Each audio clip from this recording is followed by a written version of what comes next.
Everyone, my self Saroj from Charkhi Dadri, Haryana. आज हम कर रहे हैं मनोविज्ञान का सेकंड क्लास रहेगी, जिसमें टॉपिक रहेगा इंटेलिजेंस।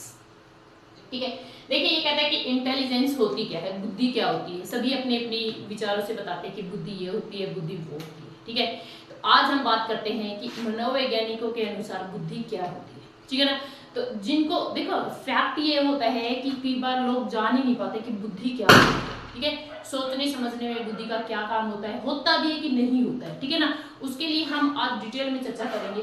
क्लास जो है, ये जो टॉपिक है आपका बहुत बड़ा टॉपिक है, लेकिन साइकोलॉजी में ये इंपॉर्टेंट टॉपिक है। यहाँ से आपके 4 से 5 क्वेश्चन बन जाते हैं और हर एक, चाहे आपका टेट का कोई भी एग्जाम हो, एसटेट हो, सी टेट हो, यूपी टेट हो, आर टेट हो, चाहे आपका कोई भी एग्जाम हो, यहाँ से आपके क्वेश्चंस बनते ही बनते हैं। तो ये जो टॉपिक रहेगा मोस्ट इम्पोर्टेंट रहेगा।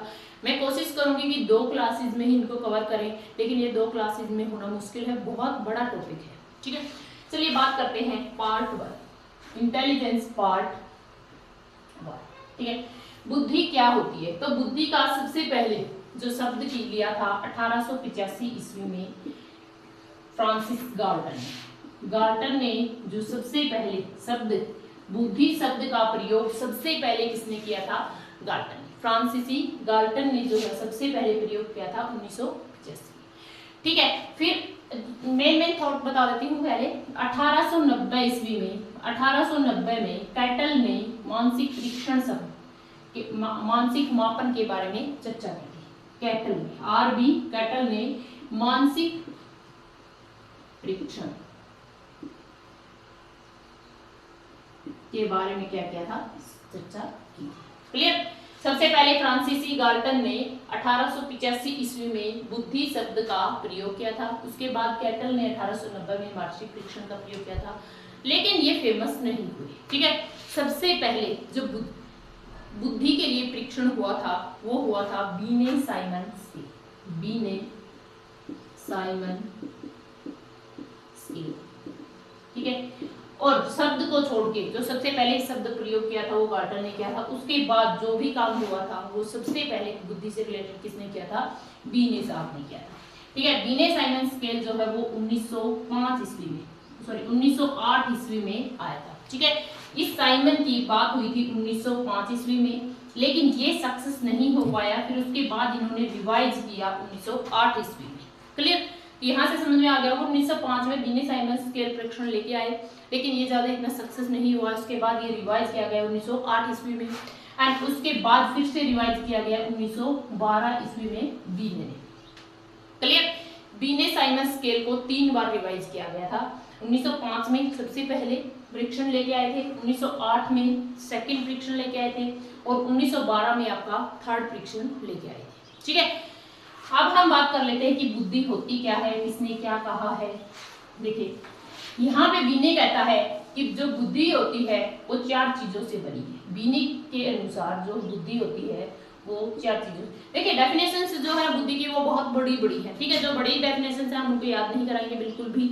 एक क्लास पर्टिकुलर ले आएंगे जो भी जितनी भी डेफिनेशन है उनसे रिलेटेड, इसलिए डेफिनेशन में ना उलझाए, मेन टॉपिक्स पे आ जाए। ठीक है ना, बीने ने कहा था कि अगर आपके पास ज्ञान है, आविष्कार है,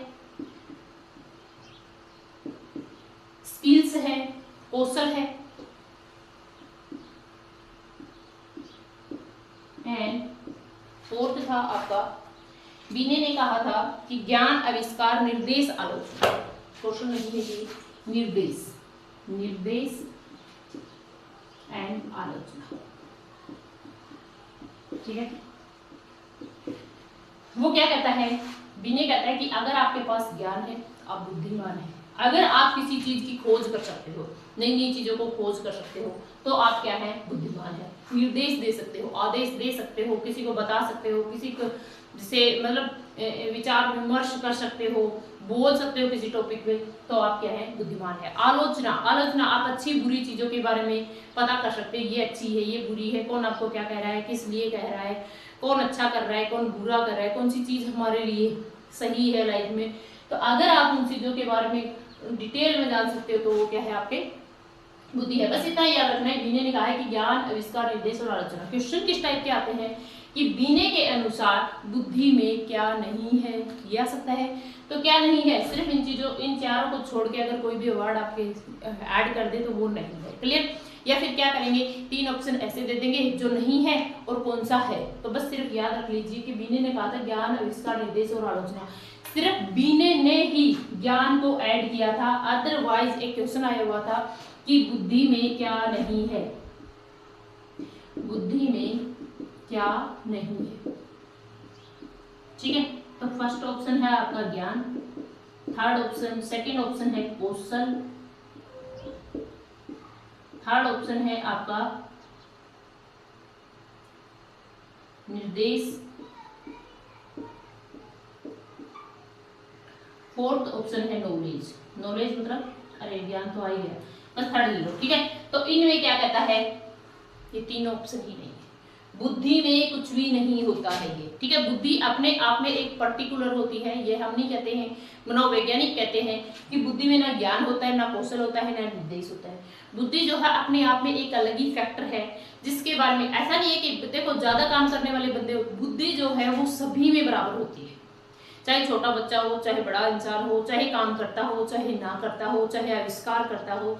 तो आप क्या कहना चाहते हो भाई, हम कहना चाहते हैं कि बुद्धि सभी में अलग एक जैसी होती, लेकिन बुद्धि को यूज जो है वो डिफरेंट तरीके से करते हैं, सोचने का तरीका जो है वो डिफरेंट तरीके से कर सकते हैं। अच्छा, एक ऑप्शन था आपका चिंतन। चिंतन मनोवैज्ञानिक कहते हैं ना तो बुद्धि में ज्ञान होता है, ना कौशल होता है, ना निर्देश होता है, ना ही चिंतन होता है। क्लियर? तो ऑप्शन में ये आ जाए, अगर आपके पास आ जाए बीने के अनुसार, तो बीने के अनुसार ज्ञान, आविष्कार, निर्देश और आलोचना। ठीक है, सेकंड है, छोटी सी डेफिनेशन है टर्मन के अनुसार। टर्मन क्या कहता है कि टर्मन कहता है भाई, टर्मन के अनुसार बुद्धि क्या होती है, अमूर्त विचारों का समूह। अमूर्त विचारों का समूह क्या है, बुद्धि। अब अमूर्त विचार क्या होते हैं, जो अमूर्त, देखो एक होता है मूर्त। मूर्त क्या होता है, जो हम सामने देख सकते हैं, किसी चीज को हम टच कर सकते हैं, जैसे हार्डवेयर चीजें होंगी, हमारे पास भी बोर्ड है, ये मूर्त है। ठीक है, हम किसी भी चीज को अगर टच कर सकते हैं, किसी को देख सकते हैं, तो वो है मूर्त, जो हमारे सामने प्रत्यक्ष रूप में है, वो क्या है हमारी मूर्त। एंड अमूर्त क्या है, जिसको हम कल्पनाओं में सोच सकते हैं, जो हमारे इमोशंस होते हैं, जिनको हम देख नहीं सकते, जिनको सिर्फ फील कर सकते हैं, जैसे कवि लोग हैं। हम बताएंगे कि बुद्धि के टाइप में आएगा अमूर्त, तो ये होता है अमूर्त। सिर्फ अगर आपने मूर्त और अमूर्त को अच्छे से समझ लिया ना, तो बुद्धि को समझने में बिल्कुल भी प्रॉब्लम नहीं आने वाली।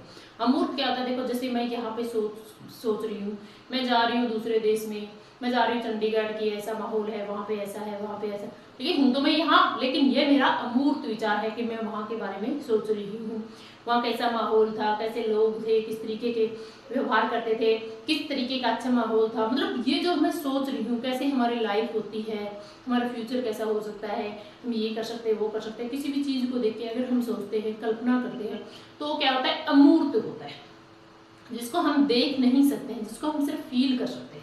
इमोशंस को हम फील कर सकते हैं, हम दिखा नहीं सकते किसी को, राइट। तो यहाँ से हम क्या करेंगे कि अमूर्त जो होगा, जो कल्पनाओं में जीते हैं, जो हमारे इमोशंस के थ्रू जीते हैं, तो हो गए अमूर्त विचार। ठीक है, तो जो किताबों की दुनिया होती है वो भी किसमें आती है, अमूर्त विचार में आती है। और मूर्त क्या होता है, मूर्त होता है जिसको हम टच कर सकते हैं, जो हमारे सामने होती है, जो प्रत्यक्ष रूप में दिखाई देती है, वो क्या हो जाएगी, मूर्त हो जाएगी। क्लियर? नेक्स्ट, अब बात करते हैं कि बुद्धि कितने प्रकार की होती है। बुद्धि कितने प्रकार की है, देखिए मनोवैज्ञानिक कहते हैं कि बुद्धि जो है 3 प्रकार की होती है। सभी पर्टिकुलर किसी के बारे में मैंने नहीं बोला है कि बुद्धि जो है वो 3 प्रकार की होती है। कौन सी होती है, देखिए समायोजन की योग्यता, फर्स्ट है आपका समायोजन की योग्यता, सेकंड है आपका अमूर्त विचारों की योग्यता,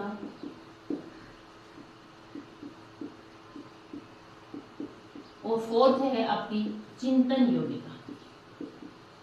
चिंतन योग्यता, देखिए यहाँ पे मैं क्या कहना चाहती हूँ कि ये मनोवैज्ञानिक जो है वो मानते हैं कि किसी भी माहौल में, अच्छा हो बुरा हो, हमारी जिंदगी में अप डाउन आते रहते हैं, अगर हमने अच्छे से एडजस्टमेंट कर लिया, ठीक है ना, अच्छे हैं बुरे दिन तो अच्छे दिन हैं तो बुरे भी आएंगे, बुरे हैं तो ये ना सोचे हार के अच्छे भी आएंगे, ठीक है ना। सिर्फ जिंदगी को एक लय में जीते जाए, हम सब कठपुतली हैं जिंदगी की, जो अपना खेल है उसे अच्छे से खेल के जाए, रंगमंच है ये सब, ठीक है। तो यहाँ पे क्या, एक बार कभी पर्टिकुलर सोच के देखना कि हम कहाँ हैं, किसके लिए है। बस एक धुन लगी हुई है, अपनी फैमिली ना हो, अपने लोग ना हो तो ये जिंदगी जी ना जाए, ठीक है। तो यहाँ पे सिर्फ अपना रोल अदा कर रहे हैं, चाहे अच्छे बन के अदा कर लो चाहे बुरे बन के। तो ये कहता है कि समायोजन की योग्यता क्या होती है, कि वो योग्यता क्या होती है कि किसी भी माहौल में अगर हम अपने आप को एडजस्ट कर लेते हैं तो क्या होता है, बुद्धिमान होता है, ठीक है। फिर आता है अमूर्त विचारों की योग्यता। अगर हम कल्पनाओं में जी सकते हैं, हम पढ़ाई लिखाई कर सकते हैं, किताबों की दुनिया में जी सकते हैं, हम अपने इमोशंस पे कंट्रोल कर सकते हैं, तो ये सब क्या है, अमूर्त विचारों की योग्यता भी क्या है, बुद्धि है। फिर आता है चिंतन योग्यता। चिंतन अगर हम सोच सकते हैं, समझ सकते हैं, तर्क वितर्क कर सकते हैं तो वो योग्यता क्या होगी, चिंतन योग्यता। तो बुद्धि कितने प्रकार के, समायोजन, अमूर्त और चिंतन योग्यता अगर आपके पास है तो आप बुद्धिमान हैं। क्लियर। अब हम बात करते हैं कि गैरेट और थॉर्नडाइक के अनुसार बुद्धि कैसी है। गैरेट के अनुसार बुद्धि कितने प्रकार की है और थॉर्नडाइक के अनुसार कितनी है। देखिए पहले मैं गैरेट की बात कर लेती हूँ। 3 प्रकार की है। गैरेट साहब कहते हैं कि स्थूल बुद्धि, या फिर इसी को बोला है मूर्त बुद्धि, ठीक है, मूर्त या स्थूल बुद्धि, ठीक है। फिर आता है अमूर्त बुद्धि, फिर आता है सामाजिक बुद्धि, सामूहिक बुद्धि, ठीक है। देखिए डिटेल में एक बार समझा जाए। अच्छा एक बात और कर देती हूँ, थॉर्नडाइक के अनुसार और लिख देती हूँ। थॉर्नडाइक के अनुसार क्या है बुद्धि, सिर्फ एक ही चेंज होगी, बाकी सब सेम है। उसने स्थूल बुद्धि और अमूर्त बुद्धि को क्या बोला है, यांत्रिकी बुद्धि, ठीक है। बाकी इसने इसी को अमूर्त बुद्धि बोला है और सामूहिक बुद्धि बोला है। अब क्या होता है देखिए, स्थूल बुद्धि, अमूर्त बुद्धि। स्थूल मतलब चीजें जो ठोस है, स्थूल पड़ी है, ठीक है ना, जिसको हम देख सकते हैं, जो हमारे प्रत्यक्ष, अभी भी मैंने इसीलिए समझाया क्योंकि ये वर्ड आपके सामने आने वाले हैं। वो बुद्धि जो कि हम प्रत्यक्ष रूप में देख सकते हैं, जो कि हम टच कर सकते हैं, किसी चीज को हम ठीक कर सकते हैं। जैसे आपके लोग इंजीनियर लोग हैं, जो इंजीनियर लोग हैं, जैसे कंप्यूटर हार्डवेयर है, हार्डवेयर जो है ना वो मूर्त बुद्धि में आएगा, लेकिन जो सॉफ्टवेयर है ना वो किस में आ जाएगा, अमूर्त बुद्धि में आ जाएगा। और यहीं से क्वेश्चंस बनते हैं आपके किस टाइप के, कि आपको दे देंगे सॉफ्टवेयर किस टाइप के बुद्धि है, तो सॉफ्टवेयर जो है अमूर्त बुद्धि है, और हार्डवेयर जो है, क्योंकि हम हार्डवेयर को टच कर सकते हैं, उनके कलपुर्जों को देख सकते हैं, उनकी मशीनरी को देख सकते हैं, उनको ठीक कर सकते हैं, राइट। तो क्या सॉफ्टवेयर को देख सकते हो आप, उसको टच कर सकते हो, वहां से आप चिंतन कर सकते हो कि वो इस टाइप से डाटा होता है, इस टाइप से होता है, तो वो क्या है, आपकी अमूर्त बुद्धि है। अब देखिए स्थूल बुद्धि में क्या क्या आ जाता है, इंजीनियर आ गया, ठीक है, जो भी आपके हस्त कलाकार आ गया, कौन, कारीगर, जो हाथ से काम करते हैं, वो सारे के सारे किस में आते हैं, स्थूल बुद्धि और मूर्त बुद्धि में आ जाते हैं। मूर्तिकार क्या करता है भाई, मूर्तिकार मूर्ति को बनाता है, कैसे बनाता है, उसको तोड़ के, फोड़ के, छेनी करके, कुछ भी चीजों से, मतलब वो टच करके बनाता है, राइट ना। तो मूर्तिकार, इंजीनियर, कारीगर, जितने भी आपके मिस्त्री टाइप्स हैं, जितने भी लोग हाथ से काम करते हैं, वो सारे के सारे किसमें आ जाएंगे, स्थूल बुद्धि, मूर्त बुद्धि या यांत्रिकी बुद्धि। अब बात करते हैं अमूर्त बुद्धि। अमूर्त बुद्धि में जैसे हम कवि लोग हैं, अब कवि बैठा यहाँ है, उसकी कल्पना शक्ति पता नहीं कहाँ कहाँ घूम रही है, ठीक है ना। किताबों की दुनिया में देखो, एक होता है टीचर और एक होता है प्रोफेसर। एक होता है टीचर जो अध्यापक है वो, और एक हो गया मेरा प्रोफेसर, ठीक है ना। प्रोफेसर क्या करेगा, देखो प्रोफेसर क्या करता है, लेक्चर दिया, चला गया, ठीक है ना, उसको कोई मतलब नहीं है बच्चा पढ़ रहा है नहीं पढ़ रहा है, समझ में आ रहा है कि नहीं आ रहा है। लेकिन टीचर को फर्क पड़ता है, उसे फर्क पड़ता है कि बच्चे को समझ में आ रहा है कि नहीं आ रहा है, नहीं आ रहा है तो हम किस तरीके से बच्चों को पढ़ा सकते हैं। जो 12th लेवल तक होते हैं मतलब वो क्या करते हैं, फोकस करते हैं बच्चों पे, वो सामाजिकता में इन्वॉल्व हो जाते हैं, राइट। और ये प्रोफेसर जो होता है सिर्फ किताबी दुनिया से रिलेटेड है, पढ़ाया, लेक्चर दिया, आउट, ठीक है ना। तो यहाँ से क्या आ गया है, अमूर्त बुद्धि में कवि लोग आ गए, प्रोफेसर्स आ गए, किताबों की दुनिया में रहने वाले लोग आ गए। डॉक्टर जो है, जो सर्जन होता है, सर्जन जो कि आपकी चीर फाड़ करके आपके पास सर्जरी करता है, तो वो आ जाता है स्थूल बुद्धि में। क्यों? क्योंकि वो बॉडी को टच करता है, ठीक है ना। अगर मान लीजिए हम बॉडी को देखेंगे ही नहीं, फिर हम कैसे सर्जरी करेंगे, राइट। तो और बाकी के जितने भी डॉक्टर्स हैं वो सारे के सारे अमूर्त बुद्धि में आ जाएंगे, और जो हमारे पास जो सर्जन है वो किस में आ जाएगा, स्थूल बुद्धि में आ गया। अब बात करते हैं सामूहिक बुद्धि। सामूहिक बुद्धि वो होती है जो बुद्धि हम सोशल से रिलेटेड होते हैं, जो सामाजिक लोग होते हैं, जो समाज से रिलेटेड काम करते हैं, जो समाज में रहकर काम करते हैं, समाज के लिए काम करते हैं। जैसे जितने भी आपके सोशल वर्कर हैं, नेता लोग आ गए, टीचर आ गए, तो ये सारे के सारे किस में आ गए हैं, सामूहिक बुद्धि पे आ गए। उम्मीद है तीनों टॉपिक आपको कवर हो गए होंगे। इनसे रिलेटेड किस तरीके से क्वेश्चन आ सकता है कि नेता किस टाइप की बुद्धि में आता है, तो नेता जो हो सामाजिक बुद्धि में आता है। अध्यापक जो हो किस बुद्धि में आता है, अध्यापक भी हमारा किस में आता है, सामाजिक बुद्धि में आता है। क्योंकि अध्यापक समाज के बारे में सोचता है, वो देखता है कि अगर हमारे बच्चे जो है इसी फील्ड में अगर आगे नहीं बढ़ेंगे, समाज के बारे में नहीं सोचेंगे, तो फिर हमारा समाज किस तरीके का बनेगा, ठीक है। प्रोफेसर किस बुद्धि में आएगा, प्रोफेसर हमारा अमूर्त बुद्धि में आ जाएगा। कवि किस बुद्धि में आ जाएगा, अमूर्त बुद्धि में आ जाएगा, ठीक है। तो ये सारे के सारे डिटेल में बता दिए। फिर भी आपको एग्जाम्पल और ज्यादा पूछने हो तो पूछ सकते हो कमेंट करके, ये कुछ बुद्धि में आएगा। क्लियर। नेक्स्ट चलते हैं,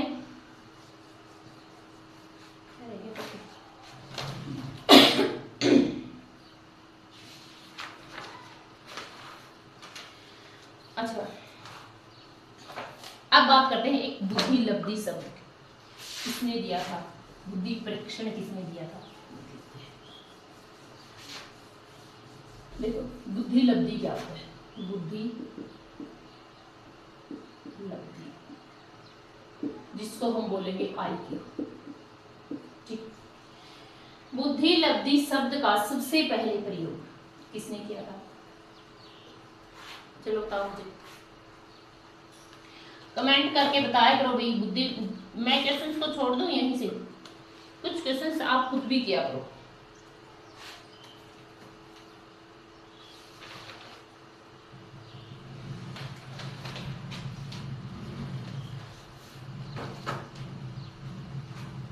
देखिए बुद्धि लब्धि जो शब्द है सबसे पहले लेके आया था टर्मन, ठीक है। बुद्धि लब्धि शब्द जो है टर्मन लेके आया था, इसने एक फॉर्मूला बनाया था MA/C। अब MA/C है, MA क्या है, मानसिक आयु, CA क्या है, वास्तविक आयु। Mental ability, sorry mental as, मानसिक एज, एंड क्रॉनिकल एज आपकी वास्तविक आयु। क्लियर। अब टर्मन ने 1912 में बुद्धि लब्धि शब्द का प्रयोग किया, ठीक है। लेकिन सॉरी ये कहता है, सॉरी ये फॉर्मूला नहीं लेके आया, सब बुद्धि लब्धि शब्द सबसे पहले कौन लेके आया था, शब्द लेके आया था कौन, टर्मन 1912 में। लेकिन जो फॉर्मूला लेके आया था वो कौन लेके आया था, फॉर्मूला लेके आया था 1912 में कौन, स्टार। ये याद कर लेना, बहुत बार क्वेश्चन रिपीट हुए हैं, बहुत बार। देखिए उतना ही टॉपिक होगा यहाँ पे जितना आपकी एक एक लाइन जो होगी ना वो क्वेश्चन से रिलेटेड होगी, आप एक भी लाइन को स्किप करके मत चलना, ठीक है ना। टर्मन ने क्या किया था, बुद्धि लब्धि शब्द को सबसे पहले यूज किया था, ठीक है। 1912 में सबसे पहले फॉर्मूला कौन लेके आया था, स्टार। स्टार ने क्या फॉर्मूला बनाया था, MA/C। अभी अभी मैंने बताया कि MA क्या है, मेंटल एज, और CA क्या है, क्रॉनिकल एज, ठीक है। वास्तविक आयु, देखो भाई मानसिक आयु, मानसिक आयु अपॉन में वास्तविक आयु, ठीक है। अब देखिए कैसे मानसिक आयु क्या होगी, जैसे मान लीजिए बच्चा तीसरी क्लास में पढ़ रहा है, ये मानसिक आयु होगी। अब तीसरी क्लास में वास्तविक आयु क्या होगी आपकी, मान लीजिए सपोज दैट तीसरी क्लास का बच्चा है, ठीक है, और वो जो है बहुत ज्यादा जीनियस है, ये बहुत ही डल है, ठीक है ना। तीसरी क्लास का बच्चा 5th क्लास के बच्चों के क्वेश्चंस को सोल्व कर रहा है, तो आपकी जो मानसिक आयु होगी ना वो 5th होगी, और वास्तविक आयु जो 3rd क्लास का बच्चा है उसकी एज कितनी हो सकती है, 8 साल हो सकती है, तो 5/8 हो जाएगी। ठीक है, तो यहाँ से आपकी बुद्धि निकल के आ सकती है। क्लियर। अब हम बात करते हैं कि जो टर्मन ने फिर से रिवाइज किया था, अब बात करते हैं रिवाइज फॉर्मूला ऑफ द बुद्धि लब्धि, बुद्धि लब्धि का रिवाइज फॉर्मूला ऑफ IQ किसने किया था, टर्मन ने। और टर्मन ने क्या, ये भी कह सकते हैं कि जो गुणा में 100 लगाया था फॉर्मूले में, वो किसने लगाया था, टर्मन ने। देखो इसने टर्मन ने बोला कि भाई ऐसे बुद्धि लब्धि नहीं निकल सकती है, ऐसे हम नहीं पता कर सकते हैं, हम परसेंटेज में निकालेंगे तभी हम बता सकते हैं कि किस तरीके का एक पूरा डिटेल में बता रखा है कि 140 से ऊपर बच्चा जीनियस होता है, फिर 120 से 140 के बीच में कैसा बच्चा होता है, वो पूरी टेबल लेके आएंगे। ठीक है ना। CA ये कहता है कि ये जो फॉर्मूला है वो इन्होंने ऐसे बनाया। तो अभी जो फॉर्मूला चल रहा है वो यही चला है, MA/CA × 100। जो इंटू में 100 लेके आया था वो कौन लेके आया था, टर्मन लेके आया था। क्लियर, समझ में आ गया है। अभी फिर से रिवाइज करा देती हूँ। बुद्धि लब्धि जो है वो बुद्धि लब्धि IQ जो शब्द है वो टर्मन ने यूज किया था 1912 ईस्वी में, फॉर्मूला लेके आया स्टर्न साहब। स्टर्न ने क्या कहा कि इसका फॉर्मूला निकालो तभी हम बता सकते हैं कि बच्चे में कितनी बुद्धि हो सकती है, MA/CA। ठीक है। अब टर्मन फिर से कहता है फिर इस तरीके से आप नहीं निकाल सकते हो, नहीं बता सकते हो कि बच्चे में ये किस तरीके की बुद्धि है। ठीक है, तो यहाँ से उसने कहा कि अगर हम गुणा में 100 कर दें तो अच्छे से हमें पता चल जाता है कि कौन जीनियस है, कौन मंद बुद्धि है, कौन सामान्य बच्चा है, कौन डल है, कौन जड़ बुद्धि है। ठीक है, तो ये जो पर्टिकुलर फॉर्मूला है ये किसने दिया था, ये टर्मन ने दिया। क्लियर। तो अभी हमने क्या किया, बुद्धि क्या होती है, बीने साहब ने क्या डेफिनेशन दी, फिर हमने बुद्धि की टाइप की, फिर उसके बाद थॉर्नडाइक और गैरेट के अनुसार हमने बुद्धि की मूर्त बुद्धि को गैरेट ने कहा स्थूल बुद्धि और थॉर्नडाइक ने कहा यांत्रिकी बुद्धि। ठीक है, फिर उन्होंने अमूर्त बुद्धि और सामाजिक बुद्धि हमने उसको डिटेल में कंप्लीट कर लिया। IQ कर लिया, IQ सबसे पहले टर्मन ने दिया था, फिर फॉर्मूला लेके आया स्टर्न 1912 ईस्वी में, फिर भी टर्मन साहब उनसे सेटिस्फाइड नहीं हुए, उसके बाद फाइनली फॉर्मूला लगाया MA/CA गुणा में 100। क्लियर। अब हम बात करते हैं कि बुद्धि जो है वो किस टाइप की होती है। बुद्धि जो है वो जन्मजात होती है। ठीक है ना, बच्चों में जो बुद्धि होती है हम जन्म से ही, देखिए अगर बच्चे को कुछ मिलता नहीं तो वो रोता है, क्यों होता है, अगर उसके अंदर बुद्धि है तभी तो रोता है, क्योंकि उसको जरूरत है, वो बता देता है। ठीक है ना, तो यहाँ से हमें क्या मिलेगा, जो बुद्धि होती है ना वो जन्मजात होती है, जन्मजात होती है। ठीक है ना, जो बुद्धि होती है वो वंशानुक्रम और वातावरण का योग है, वातावरण का योग है। ठीक है ना, लेकिन जो वंशानुक्रम बुद्धि है वो 90% बुद्धि जो है वो कहाँ से मिलती है, वो हमें वंश से मिलती है। वातावरण से हम बुद्धि कितनी प्राप्त कर लेते हैं, 10% बुद्धि जो है हम वातावरण से प्राप्त कर सकते हैं, अर्जित कर सकते हैं। ठीक है ना। अब हम बात करते हैं, देखो 10% हम कहीं जाएंगे, कहीं बाहर जाएंगे, कहीं बाहर का माहौल देखेंगे, तो यहाँ से हम कुछ सीखेंगे, कुछ दूसरों की चीज़ों को देखेंगे, तो यहाँ से हमें कुछ जानने को मिलेगा। लेकिन हम उन सब चीज़ों को कब सीखेंगे, जब हमारे अंदर पहले से बुद्धि होगी तभी तो सीखेंगे, अदरवाइज इग्नोर कर देंगे, राइट ना। तो यहाँ से हम क्या करेंगे कि आपके पास अगर आ जाए तो सबसे ज्यादा जो बुद्धि होती है वो वंशानुक्रम से मिलती है। वो कब मिलती है, 90% जो बुद्धि है वो वंशानुक्रम होती है और 10% जो बुद्धि है वो कहाँ से मिलती है, वातावरण से अर्जित की जाती है। Clear, okay.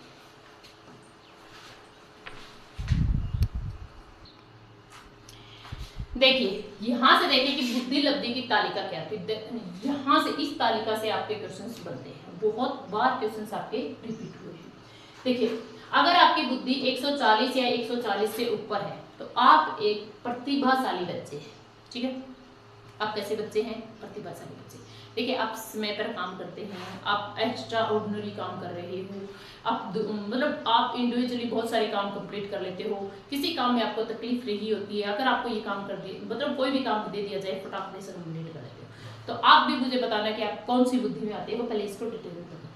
अब 140 अबव कितने हैं, प्रतिभाशाली बच्चे हैं। और प्रतिभाशाली बच्चों को कौन से कार्यक्रम दिए जाते हैं, संपुष्ट कार्यक्रम दिए जाते हैं। ये बहुत बार रिपीट हुआ है कि संपुष्ट कार्यक्रम कौन से बच्चों को दिए जाते हैं, कौन से टाइप के बच्चों को देना चाहिए। तो यहाँ से क्या आ जाएगा, प्रतिभाशाली बच्चों को कौन से कार्य देने चाहिए, संपुष्ट कार्य देने चाहिए। ठीक है, 120 से 140 के बीच में कैसे, देखो ये निकलेगी कैसे, मैंने अभी बताया ना निकलेगी कैसे, मानसिक एज अपॉन में सीए, ये आपको दिए मिलेगी, ठीक है ना, अपॉन इंटू में क्या आ जाएगा 100। इस तरीके से अगर आपकी आ रही है 140 से ऊपर या 140 से 140, तो प्रतिभाशाली बच्चे, विशिष्ट बच्चे बन जाओगे आप।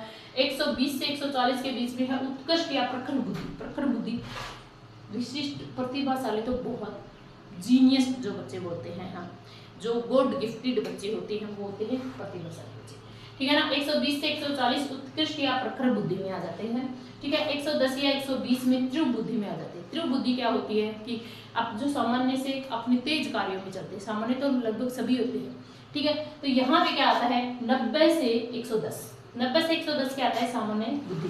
देखो हम भी अपने क्लास में क्या होते थे, शायद तीव्र बुद्धि या प्रखर बुद्धि में ही आते होंगे, तभी तो हम यहाँ खड़े हैं। अदरवाइज बहुत सारी जनता है, ठीक है ना, सभी ना आके काम करने लग जाए, तो हम सामान्य तो नहीं है, राइट। तो देखिए हम अपनी वो नहीं कर रहे, लेकिन ये है अपने आप को मानना चाहिए, अपने आप को वैल्यू देनी चाहिए। अगर आप खुद को वैल्यू नहीं दोगे तो दुनिया आपको वैल्यू नहीं देगी, खुद को वैल्यू दे रहे हो तो दुनिया का कोई फर्क भी नहीं पड़ता, कोई वैल्यू दे ना दे, ठीक है ना। इसलिए खुद की इज्जत करें, खुद को वैल्यू दे, खुद को सम्मान दे। हाँ, किस बात पे आ रहे थे कि हम कौन सी बुद्धि में है। मैं तो देखो तीव्र बुद्धि या प्रखर बुद्धि में आती है, आप बताइए कि आप कौन सी बुद्धि में आती है, ठीक है। 90 से 110, 90 से 110 अगर बुद्धि आती है तो वो सामान्य बुद्धि आती है। तो यही से क्वेश्चन बनता है आपका, मोस्टली क्वेश्चंस यहाँ से देखो आ जाए कौन सा, तो ये आपकी 10 12 ये 5 7 1 2 3 4 5 6 7 8 8 ही याद कर लो इनको, ठीक है ना। 90 से 110 देखो आप, मैं याद कराने का तरीका भी बताऊंगी। सामान्य बुद्धि, फिर 70 से 90 देखो 20-20 का डिफरेंस है, 70 से 90 मंद बुद्धि, 50 से 70 पिछड़ा बालक, और 25 से 50 मूड या मूर्ख, और 25 से अगर कम है तो बिल्कुल ही जड़ है, उसको कुछ नहीं पता, ठीक है। सबसे पहले आप स्टार्ट कहां से करोगे, यहाँ से स्टार्ट करो। देखो इससे नीचे मंद, पिछड़ा, मूड और जड़, इससे ऊपर तीव्र बुद्धि, प्रखर बुद्धि और प्रतिभाशाली। कभी भी यहाँ से स्टार्ट मत करना, याद करना पजल हो जाओगे। तो यहाँ से क्या करना है, 90 से 110 सामान्य बुद्धि होती है, फिर 110 से 120 तीव्र बुद्धि होती है, 120 से 140 उत्कृष्ट या प्रखर बुद्धि होती है, 140 से ऊपर प्रतिभाशाली होती है। याद हो गया ना। अब देखिए नीचे आ जाओ, 90 से 110 सामान्य बुद्धि, फिर 70 से 90 मंद बुद्धि, फिर 50 से 70 पिछड़ा बालक, 25 से 50 मूड या मूर्ख, या 25 से कम जड़ बुद्धि। अब बात करते हैं कि मंद बुद्धि जो बच्चे होते हैं वो बाल अपराध की तरफ ज्यादा जाते हैं, ठीक है। बाल अपराध जो होते हैं, छोटे छोटे बच्चे बाल अपराध कर लेते हैं, किसी को मार देते हैं या कुछ और हरकतें कर देते हैं, तो वो जो ज्यादा से ज्यादा, क्योंकि उनमें इतनी बुद्धि नहीं होती कि उन्हें क्या करना है क्या नहीं करना है, तो मंद बुद्धि बच्चे किसकी तरफ ज्यादा जाते हैं, बाल अपराध की तरफ ज्यादा जाते हैं। अब कहते हैं कि हस्तकला, जो मंद बुद्धि है वो पढ़ तो सकते नहीं है, ठीक है, पढ़ाई में आगे जा नहीं सकते हैं, तो यहाँ से मंद बुद्धि बच्चे जो है वो हस्तकला नहीं काम कर सकते हैं।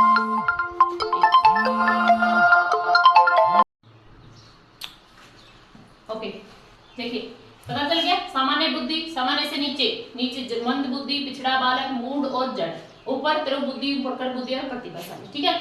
हस्तकला किसको देना चाहिए, जो हाथ से रिलेटेड काम है, मूर्ति बना सकते हैं या कोई और काम कर सकते हैं, तो वो कौन सी बुद्धि को देना चाहिए, मंद बुद्धि वाले बच्चों को। अब क्वेश्चन होता है क्या मंद बुद्धि बच्चे जन्म से ही मंद बुद्धि होते हैं, बिल्कुल भी नहीं।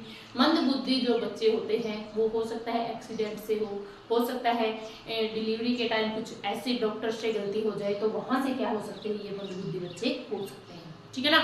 तो मान लीजिए कुछ एक्सीडेंट हो गया, उनके दिमाग पे लग गई है, या फिर कुछ ऐसी घटनाएं हो जाती हैं जिनकी वजह से उनके दिमाग के ऊपर असर पड़ जाता है, तो मंद बुद्धि जो बच्चे होते हैं वो जन्म से नहीं होते। क्या मंद बुद्धि बच्चे प्रतिभाशाली बच्चे बन सकते हैं, ये क्वेश्चन मैं आपके लिए छोड़ रही हूँ। अगर नहीं बताते हो, नहीं आता है तो कमेंट करना, आता है तो भी कमेंट करना, क्लियर।